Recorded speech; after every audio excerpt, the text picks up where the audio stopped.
In Theravāda Buddhism, meditation is a completely systematic path, leading not just to deep concentration, but ultimately to insight and to liberation. So what I want to do here is explore the main types of bliss that can arise in meditation, and talk about how they manifest and their role in the path to enlightenment. So the first two are physical bliss and mental bliss. That's the first differentiation. The physical bliss is a pleasant feeling that permeates the whole body, and people describe it as feeling a lightness, a warmth, or even an absence of pain and suffering. But this physical bliss is most common in the early stages of meditation, when you start to become deeply relaxed and focused.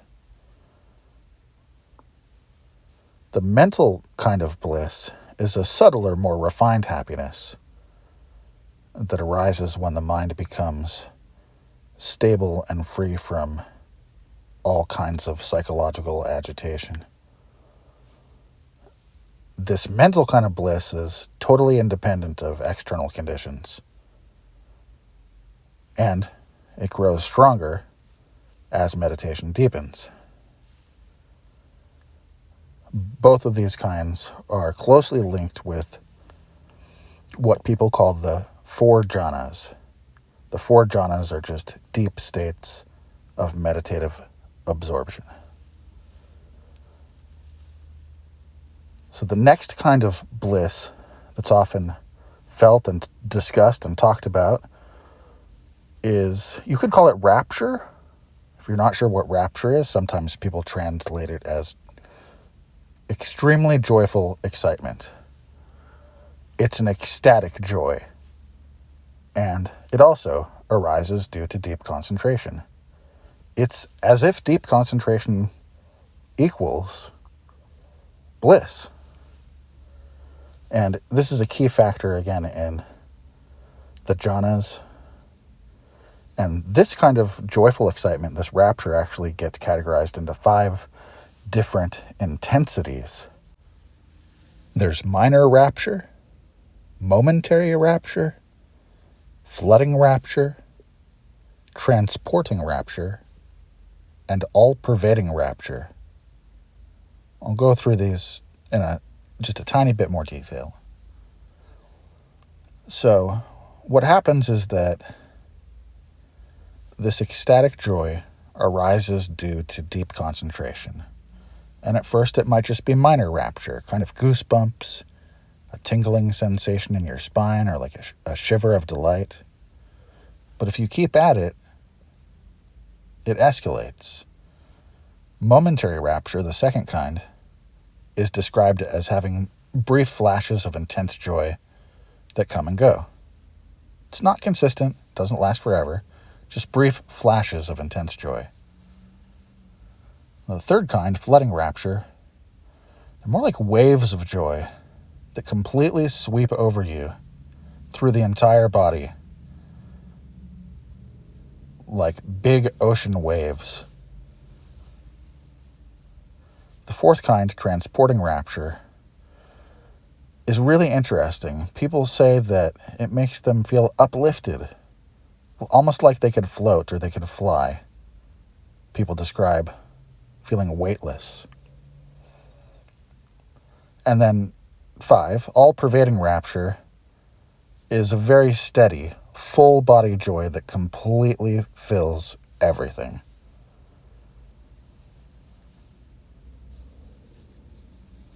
I want to note here that as exciting as all of this can be, it can be very pleasant, but you must eventually let go in order to keep progressing. So let's talk about the next kind, tranquility, or you might call it serenity. What happens is that as bliss fades, serenity or tranquility increases. Equanimity. It's a profound stillness of both body and mind, and it manifests as a sense of complete ease, where effort feels completely unnecessary. You might even feel like all bodily tensions and sensations have disappeared. And you just know that there's a deepening of mindfulness and clarity. So it's essentially for moving from the really energetic quality of the early jhanas into the serene equanimity of the higher ones. Typically, people talk about four jhanas, and this is from the early Buddhist literature. Technically, they can be counted as 8, and even more technically, it can be broken into 16, but for basics, we always teach the 4. The bliss of the 4 jhanas goes like this. So when you start getting deep into your meditative concentration, you enter the first jhana, which is rapture and happiness. The mind remains engaged with whatever the meditation object is, but you get intense joy and bliss as all other distractions fall away. The second level, if you keep going, is bliss and a new kind of inner calm. The bliss fades away a little bit, leaving behind something more like deep contentment. Your mindfulness stabilizes, and the sense of doing disappears. In the third jhana, you get a even subtler happiness, deeper equanimity. All that excitement gets replaced by an even more serene balance, and the mind remains just perfectly, effortlessly still.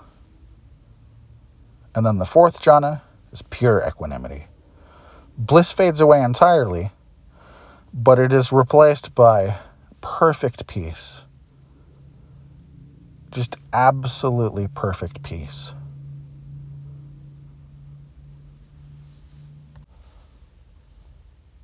So lastly, I want to cover the bliss of insight, which feels qualitatively different. Beyond the basic 4 levels of concentration, the 4 jhanas, beyond those, even after all that bliss and equanimity, insight deepens, and another type of bliss or excitement arises. We call these the bliss of letting go and the bliss of clarity. And the bliss of letting go, as attachment to self and phenomena weakens, a sense of relief emerges. I mean, imagine just letting it all go and feeling the relief of that. That's a type of meditative bliss. The bliss of clarity involves penetrating deep, direct understanding of 3 things. That everything is impermanent, everything is unsatisfactory, can't ultimately satisfy you, and nothing can truly define you.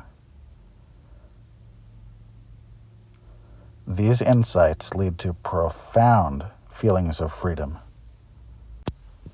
Unlike the bliss of concentration, this bliss is rooted in wisdom and naturally leads towards liberation, spiritual liberation, psychological liberation, existential liberation, enlightenment.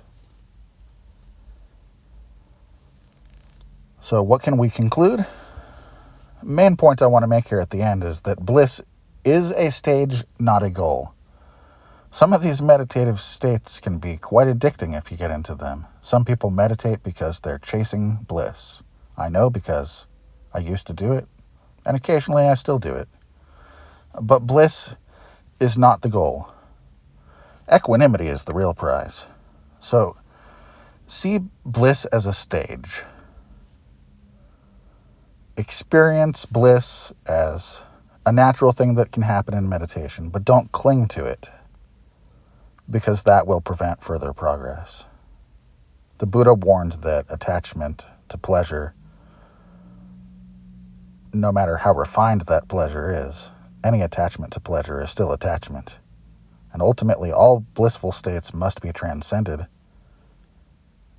if your goal is truly enlightenment, the ultimate liberation beyond all conditioned experiences.